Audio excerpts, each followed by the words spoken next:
Hi, happy July, everybody. I'm Sharon Colvin. I'm the Youth Services Consultant for the Vermont Department of Libraries. I have a ton of books for you today. I have a huge pile of picture books. I have a few middle grade books. I have a couple of YA, and I have a big pile of nonfiction for you, including 2 graphic novel nonfiction. So let's get started with some picture books for you. The first book is called My Dog is the Best. This is a very simple book. It's super cute. Really simple line drawings about a kid who loves his dog. Each page has just a little simple picture and one line. My dog is the best. He does tricks. Could be good for story time, but also for lap sits, quiet time. He plays dead. He rolls over. He plays dog. He plays dead. He plays tug, chase. My dog is the best. He's strong and brave. He helps the firemen. And then towards the end, it gets even cuter. He makes me smile. He gives hugs. And then the last page. He is mine. So very simple, not much here, but I think it's really cute. It could be a good addition to your collection. All right, another beautiful story is this one, Over in the Wetlands. This is a book about the bayou during a hurricane.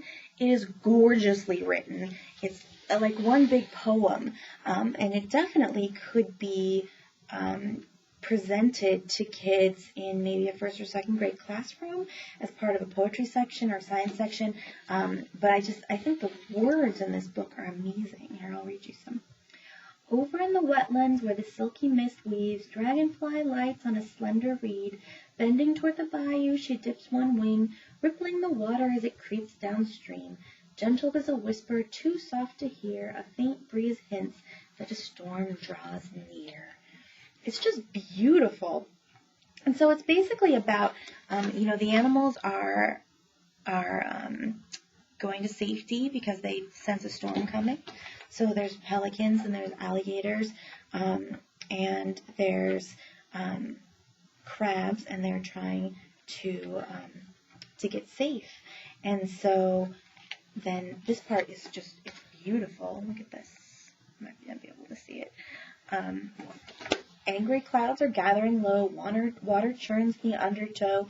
5 dive deep, they sense the squall. The hurricane stirs, the hurricane scrawls.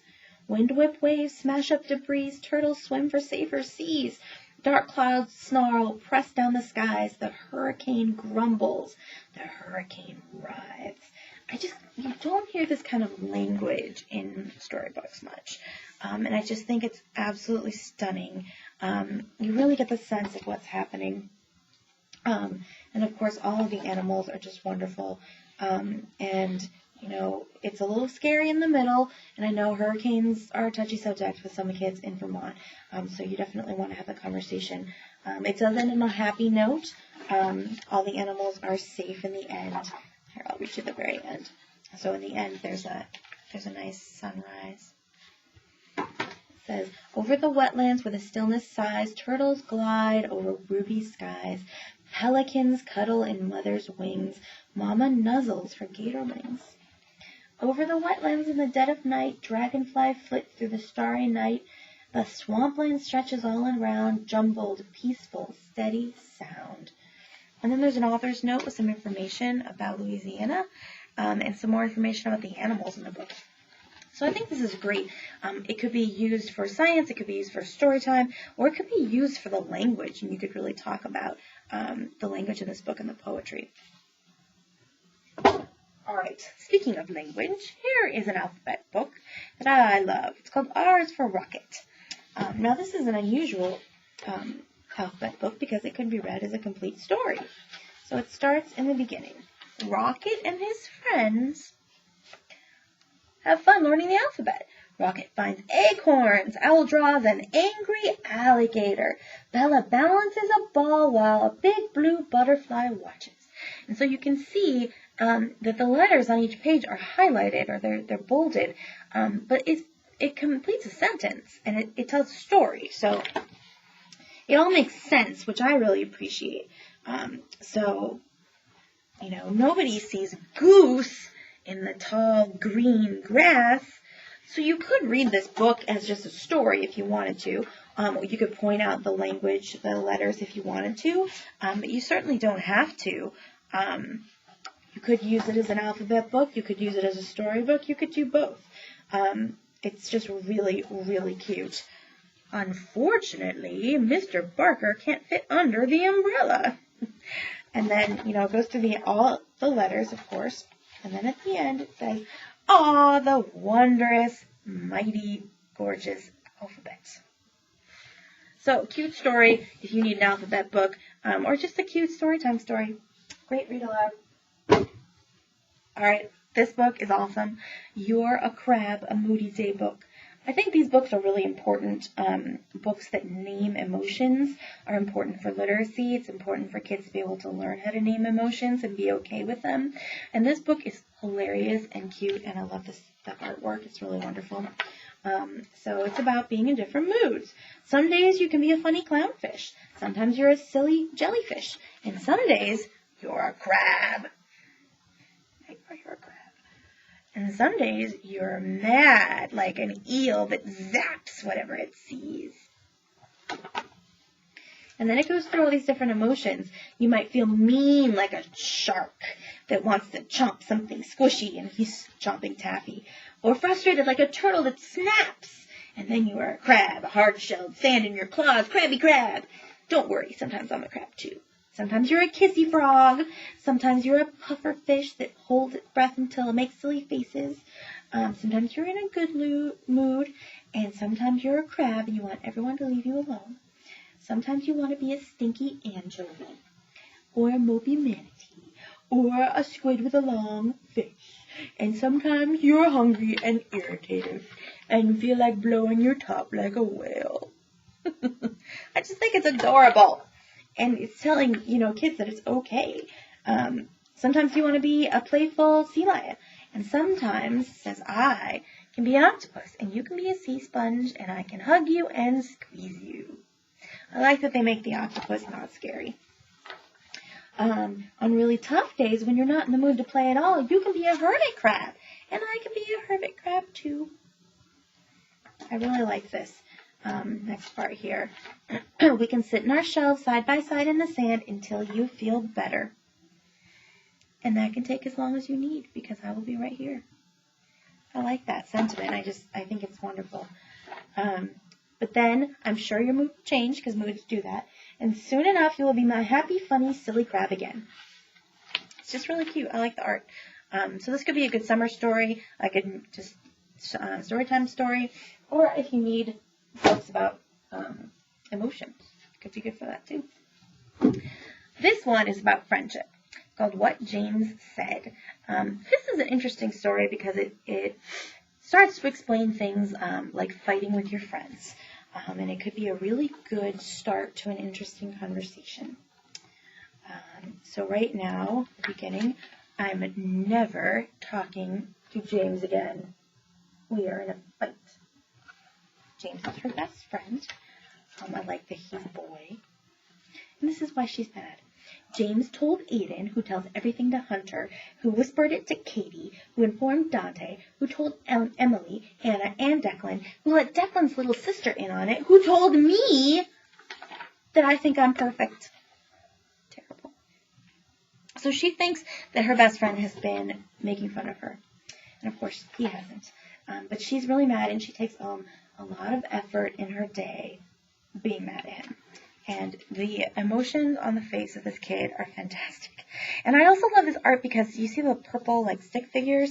Those are the kids that the story's not about. And the ones that are in full color, those are the ones that are important to the story. I don't know, kind of it reminds me of something.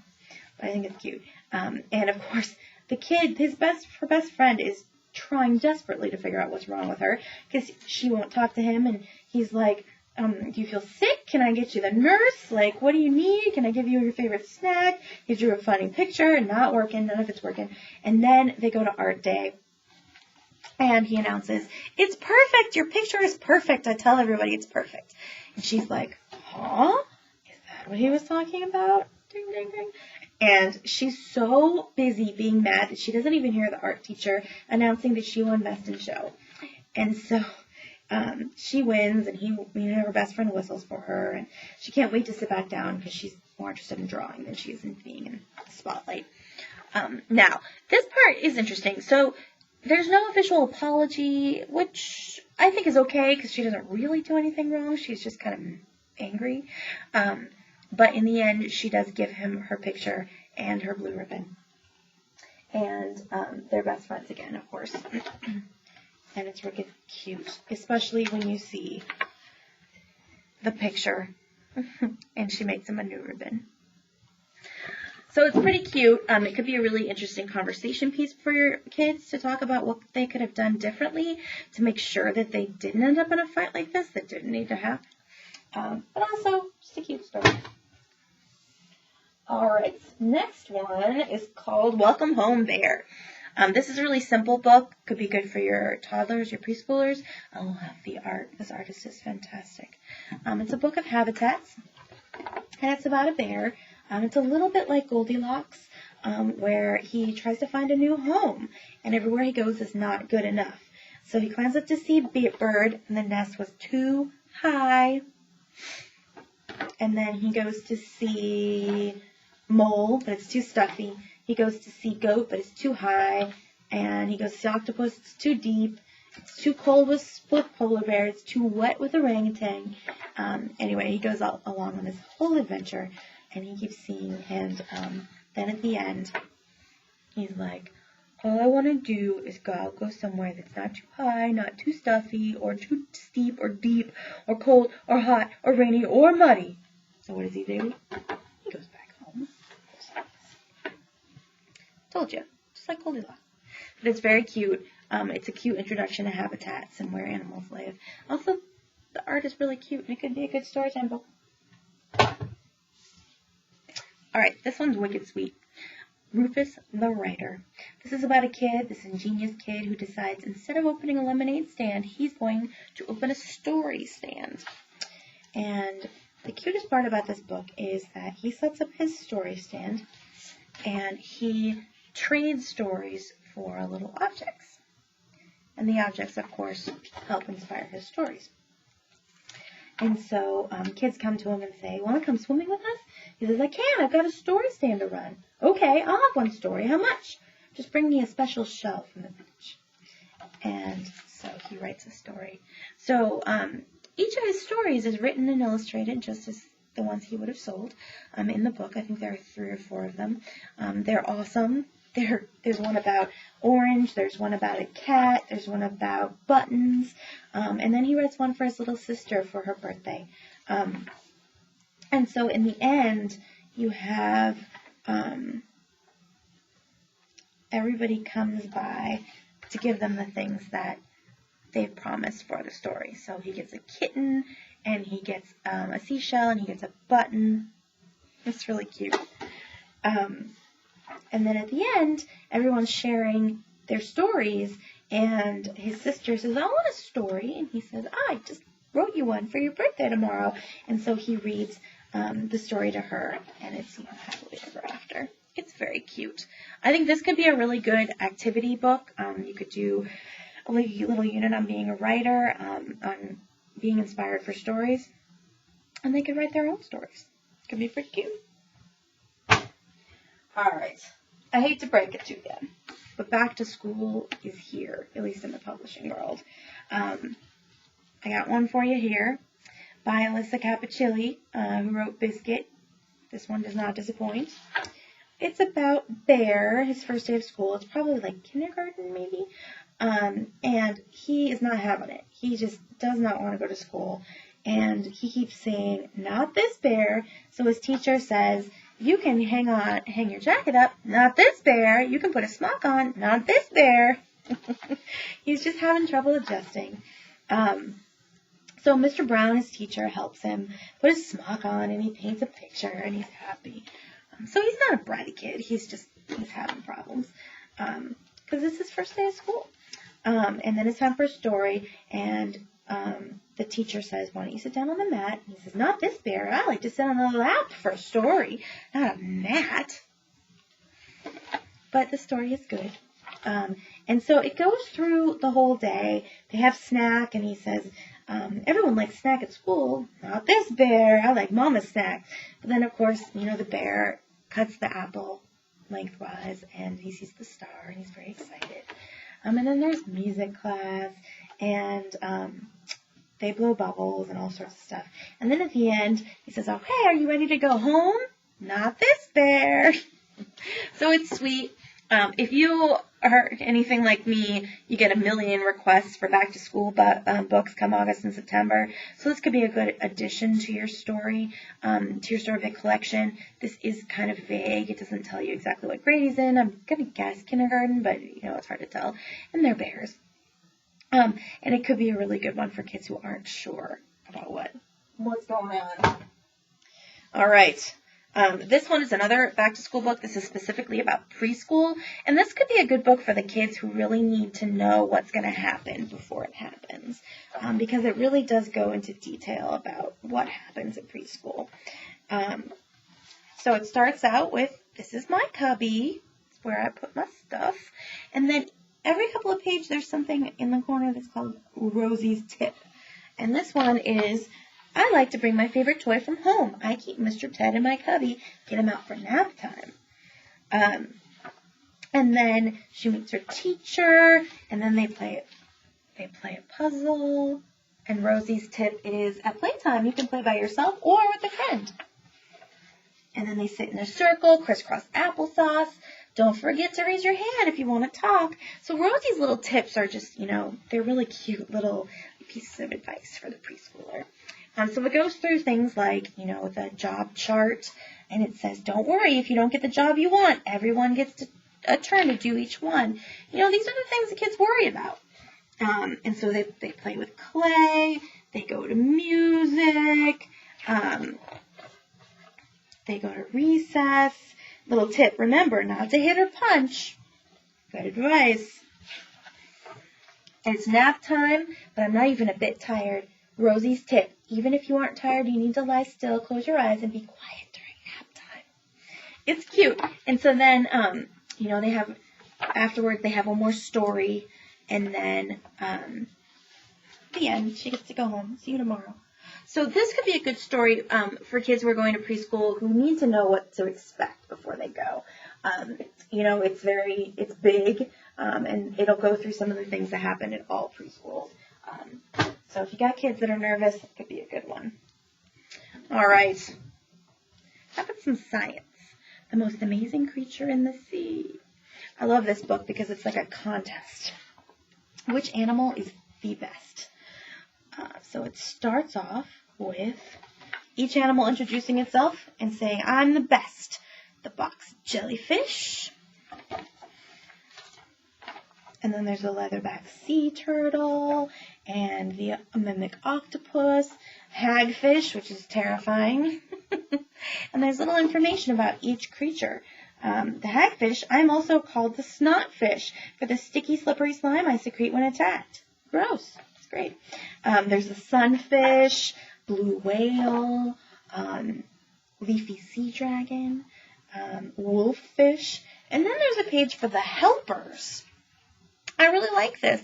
Not a lot of books cover this. The helpers are things like krill and coral, algae. They're the creatures that help the other creatures live. And then at the end, you get to decide which one was the most amazing. So this could be great for a story time if you want to have the kids vote on which animal they like the best. It could be good for a science lesson. Or it could just be good for those kids who like nonfiction. Oh, look at those pictures. Awesome stuff. All right. Now, one more book before I get to the history stuff. So this book here I almost didn't include because I feel like this book is more for adults than for kids. That made me hesitate, but I'm going to tell you about it anyway. This book is about a mama and baby Buckley. I think they're, woodchucks? Beavers? I don't know. Maybe beavers? Here, you can tell me. Are they beavers? Could be. Anyway, they live by the ocean. And I don't know where the dad is, but they both miss the dad. And Buckley's favorite thing is going to the beach, finding driftwood, and making boats. And so he makes boats, and what he does, he starts doing is he starts tying notes to them and putting them out to sea for his father.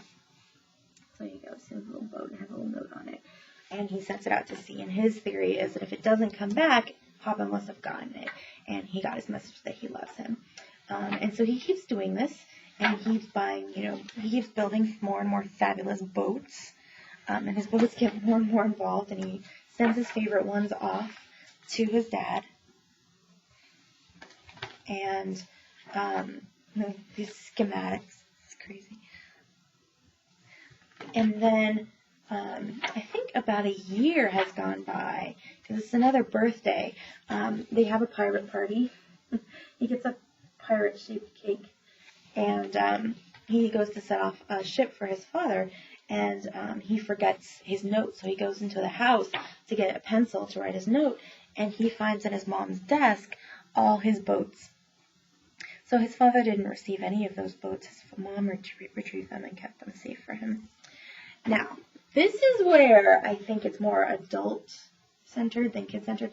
I'm not sure kids are going to understand that. First of all, the little beaver, he doesn't get mad at all. He understands, which I find kind of hard to believe. And I don't know. We don't know where the father is. Did he die? I have no idea. Is he a pirate? Who knows? So anyway, he comes to discover that his mom has been taking the boats. And so he turns around and he writes a note. For Mama, like Bagley. I know. Cue the waterworks, right? It's very sweet. Like I said, adults will get this. I don't know that kids will. But if you need a gift book, this one could be cute. I don't know. Inspiration, maybe, for a new parent. I'm not sure. It's very well done. I'm just not sure what the audience is. All right. I got 3 history books, or history picture books for you. The first one is by our own Tanya Lee Stone, The House That Jane Built. This is about Jane Addams, and this might be a topic that the kids don't know a lot about. This story has a lot of text. It's definitely elementary level. It's got some beautiful pictures, but it's very dense, and it's about Jane Addams in the 1800s and how she wants to change the world. And she lives in Chicago, which is a tough part of town, and she builds Hull House, which is a place where people can come and get food and clothes and jobs. And she builds a public bathhouse, which was desperately needed at the time. And she teaches, and Hull House becomes this enormous community, and she's very famous for it. There's an awesome, here we go, awesome picture of this community. This community of things that she does for this people in this community. And at the end, there's information and photos of the real Jane Addams and a story about what she did and bibliography. So this could be a good introduction to Jane Addams, historical women. It could be a good storybook, although it's a little dense, maybe for older kids. But this is definitely one that you want to have on your shelf. All right, so it's 2015, which means it's the 50th anniversary of the Voting Rights Act of 1965, which means we are being inundated with books on the right to vote, which is fantastic. I have 2 for you here. This first one is it's a beautifully done story. It's about a woman named Lillian, and in the story she's 100 years old. And she is marching up the hill to vote for the first time. And while she's marching, you can see it's very text heavy. She is kind of reliving her story, the history of the civil rights movement, starting with slavery and her great-grandparents and cotton farming and the plantations. She keeps going when there's poll taxes, things like that. Some of this stuff will have to be explained to kids. And tests, 1920 when women are allowed to vote, but of course she still can't vote. Things like the tests that people had to take in order to vote, and the marches in 1965. So it's this like enormous climb. It goes through a lot of history in a picture book, all the way up to Martin Luther King. And when she finally gets to the top, you can see this. There's Lillian as a young woman and Lillian as an older lady, and she's finally going to vote. And it's fantastic. So it's a little bit more mature. There's a lot of things in here. If kids don't have a solid historical background, you might need to explain. Maybe it's a good cap to a lesson on the Civil Rights Act. But it is a really beautiful story. Obviously not really a storybook story, but I like the way it's presented. However, this book I think is better.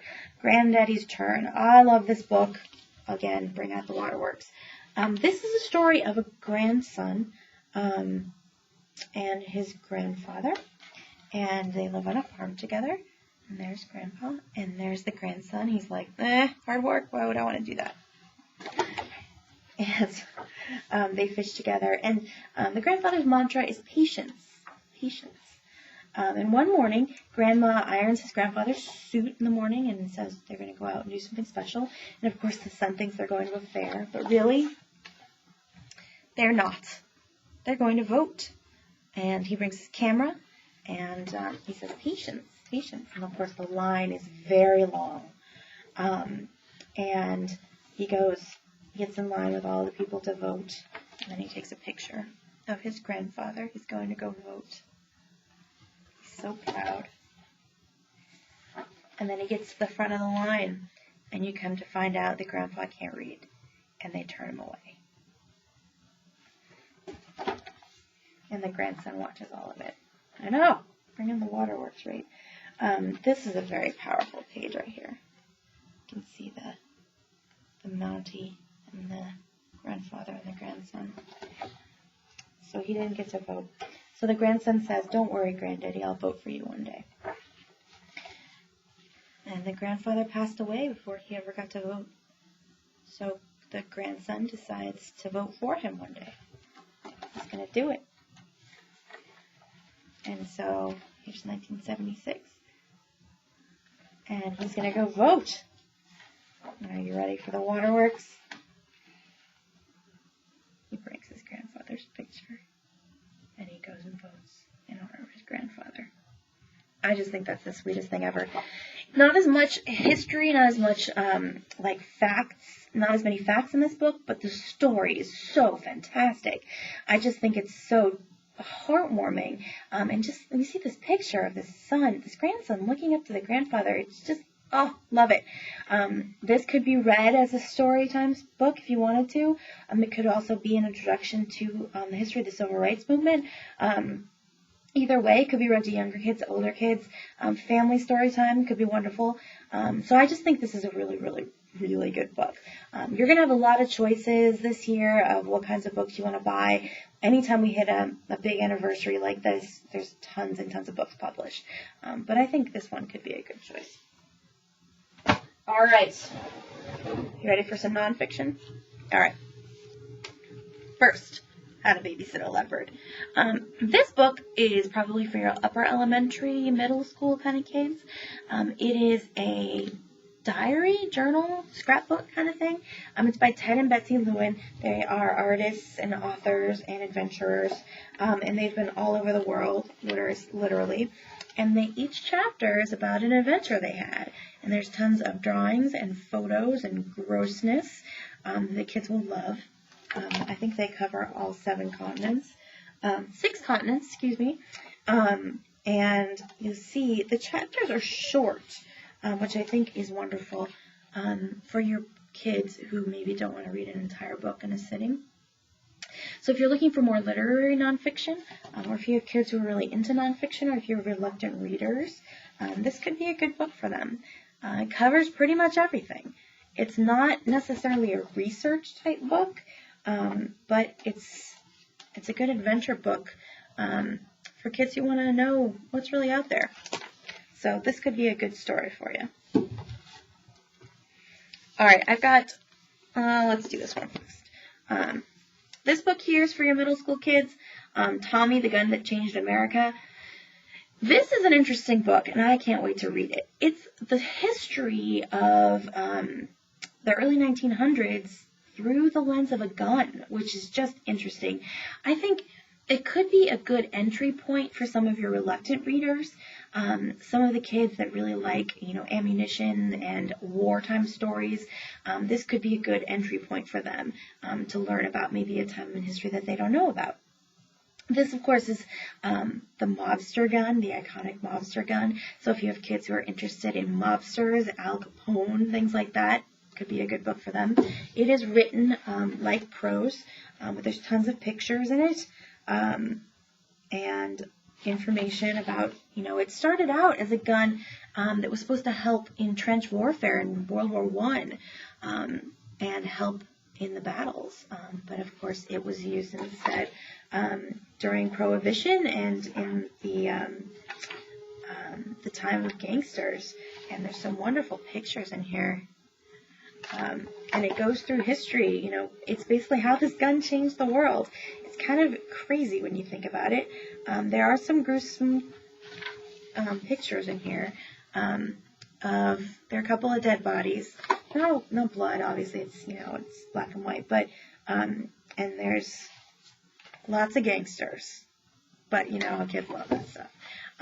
So this could be a really good book for your middle school kids who are interested in nonfiction, who like this kind of violence, or somebody who just needs an entry to history and wants to come about it through an unconventional way.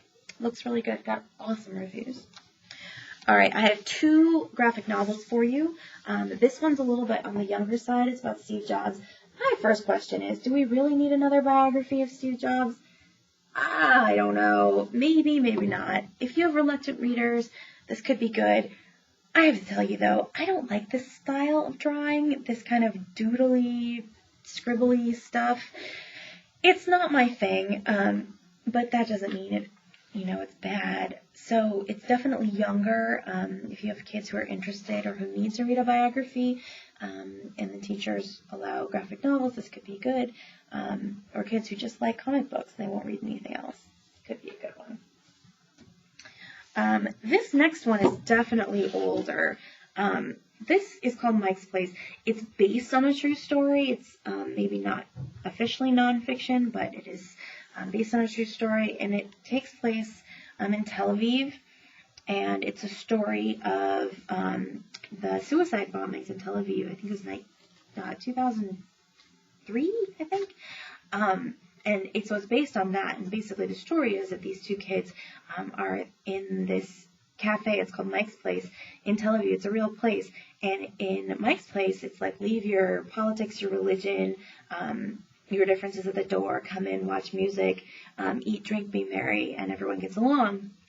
And then they're filming a documentary, and they kind of get in the way of this terrorist attack, and so they document it. And that's what the story is about. Now, the terrorist attack is true. It did happen. 2 suicide bombers went into Mike's Place and killed a lot of people. This, obviously, it's a dark story. It's gruesome. Might be more on the high school end of things. It might need a little bit of background knowledge, or it might make your kids interested in learning more about what's been going on in the Middle East. So it could go either way. Either way, it got really good reviews and it looks interesting. And, I like to see graphic novels being used for tough stuff like that. Could be a good entry point for some of your reluctant readers. This book is very dark. This is about a camp called Groenink. It's in Antwerp. It's a very lesser known camp. It was built in the 1900s to protect Antwerp during World War I, but it fell into disrepair. The Nazis bought it and then used it as a camp. And it was called a reception camp, so it was before soldiers got sorted into their official camps. But it sounds like it was pretty horrific. So there's a picture of where Groenink was. This story is intense. But, if you were a kid like I was, you're interested in this kind of stuff, lots of stories people. It's written kind of in a prosy kind of way. There's lots of pictures and charts and information, though. It's a big book. It's got to be, how many pages is this? 350. There's appendices. I like this back part. There's information about each of the families that are discussed in the book and what happened to them, so you don't get left hanging, which is nice. And there's a lot of resources in the back. You may have enough about Nazi Germany, but if you're a high school librarian or if you have a really good YA nonfiction collection or adult nonfiction collection, if you have people who are interested in this kind of thing, it could be really interesting. They got awesome reviews. It's personal histories, and that's becoming very popular, especially among the adults. It looks like could be a quality book to add. All right, moving on to fiction.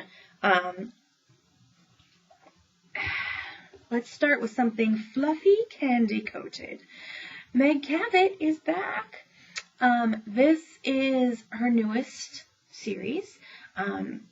This is the younger version of the Princess Diaries, and it looks just as fluffy as the Princess Diaries. This is about a character, I have to read her name because it's huge. Olivia Grace Clarice Mignonette Harrison. And she considers herself to be very average and boring until one day Mia Thermopolis, who is the princess from the Princess Diaries, shows up and tells her she's her half-sister. And she now is royal. And, of course, all the craziness ensues from that. It's probably not great literature, but it's Meg Cabot, and kids are going to love it. They're going to ask for it, so you might as well buy it. That's my spiel. All right, moving on. More middle grade. Mothmans Curse. This looks really cute.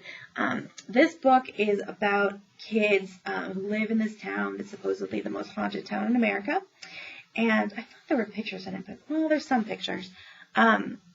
And they live in an auction house, and so they know about, false advertising and how some things aren't real. And so they think that people are just weird, and they're no ghosts.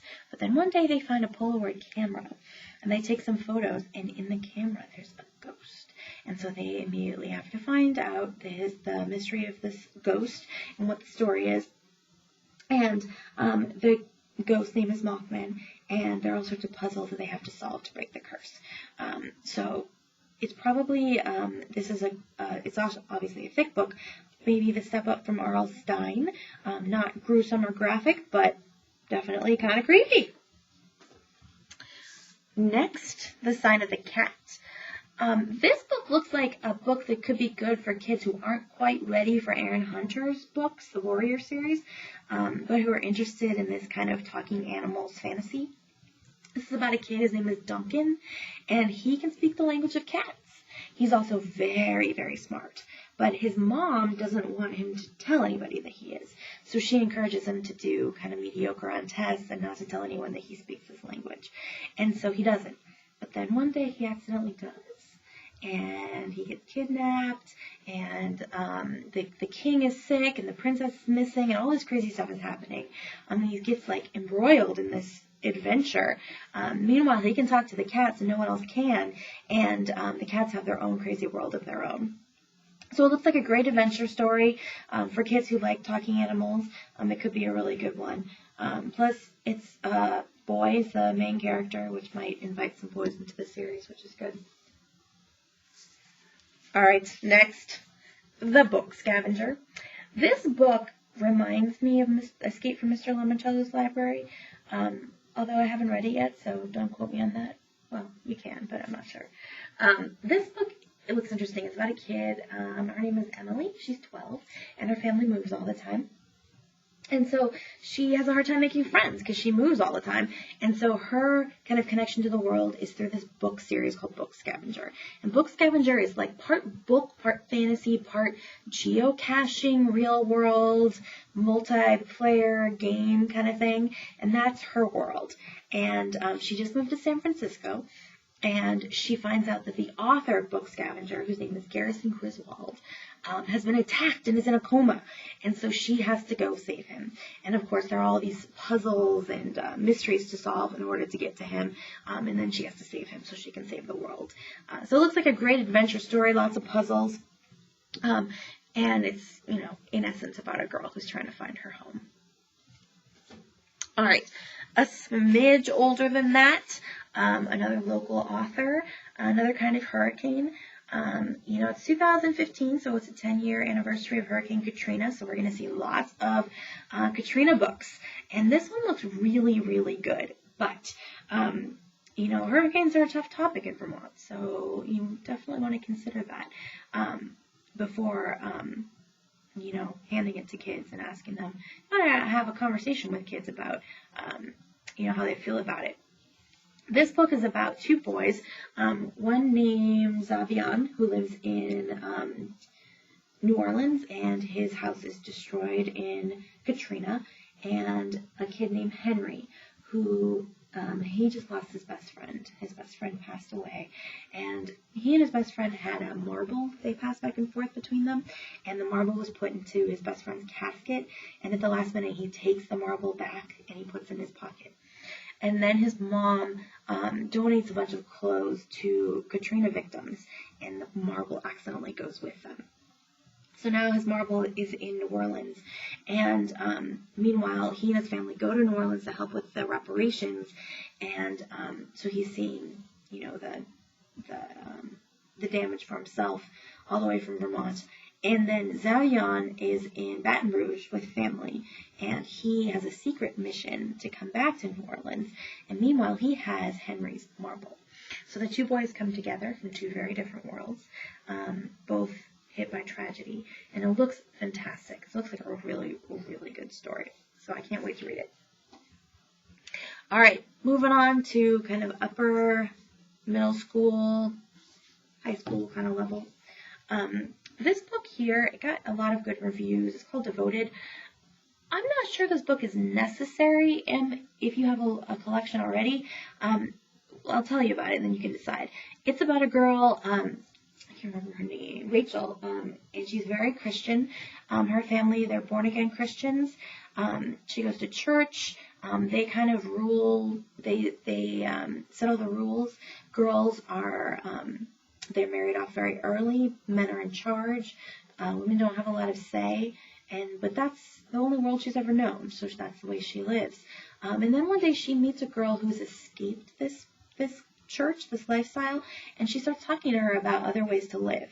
And she starts trying to decide whether or not she wants to leave too. There are a lot of other books written on this topic. Usually they're a little more hardcore, called cults. This one doesn't use the word cult, at least not in the descriptions. So it could be a little different. On the other hand, if you own some of those other books, you may not need this one. But if you have kids who are interested in religion, interested in this kind of, moral hashing, this could be of interest to some of your kids. All right, next. Carolyn Cooney. You gotta buy everything she writes, right? She writes such good mysteries. This one looks intense. It's about two sisters, Miranda and Lander, and they are somewhere for the summer, beach house or something, and, cottage, a family cottage, and Lander meets this young man, they start to date, and Miranda is suspicious of him. She's like, I don't know what it is about this kid, but I don't like him. And of course, because they're sisters, they squabble. And then one day, Lander gets arrested for drug possession and murder. And Miranda is convinced that the boyfriend has something to do with it because her sister could never do such a thing. But the police are convinced and they have evidence. So this story is about the sisters and who done it and how does this boyfriend fit in, because Miranda is convinced the boyfriend is no good. It's creepy. All right. Next, Sweet by Emmy Laybourne. Emmy Laybourne wrote Monument 14, which was a fantastic dystopian novel. This one is similar, but a very different setting. This takes place on a cruise ship. So this is it's a cruise ship that's supposed to be, they call it the Cruise to Lose. And it's to promote this new sugar substitute called Solu. and it's supposed to drop 5% of a person's body weight in just days. And of course, everyone signs up because everyone's crazy about being thin. And she and her friend have signed up to go. And there's a celebrity host that she meets and makes a fool of course. And as they are doing teenage goofiness, and they're not actually eating the food for whatever reason, but everyone else is, because the Solu sweeteners and everything, people start acting really weird. And they start having like roid rage attacks. And they start wondering if maybe it's this Solu sweetener that's doing it. If you've read Monument 14, this is a similar storyline. I won't ruin it for you though. But it could be interesting, and I like the setting. So, cruise ship, bad food, roid rage, how you could go wrong? Next, Show and Prove.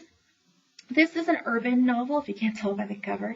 It takes place in 1983 in the South Bronx, which you gotta soak in that setting for a second.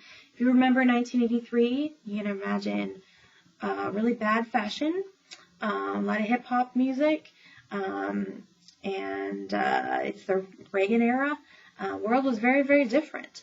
So this is about these two friends, and they are in summer camp, and somebody, they're not promoted, and someone else has a crush on somebody, and someone's trying to win a prize in breakdancing.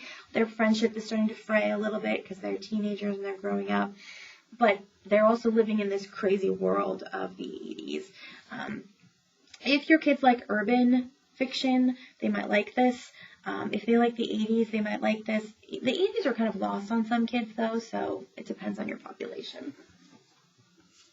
Last but not least is Stone Rider. This is another dystopic novel, if they're not going away anytime soon.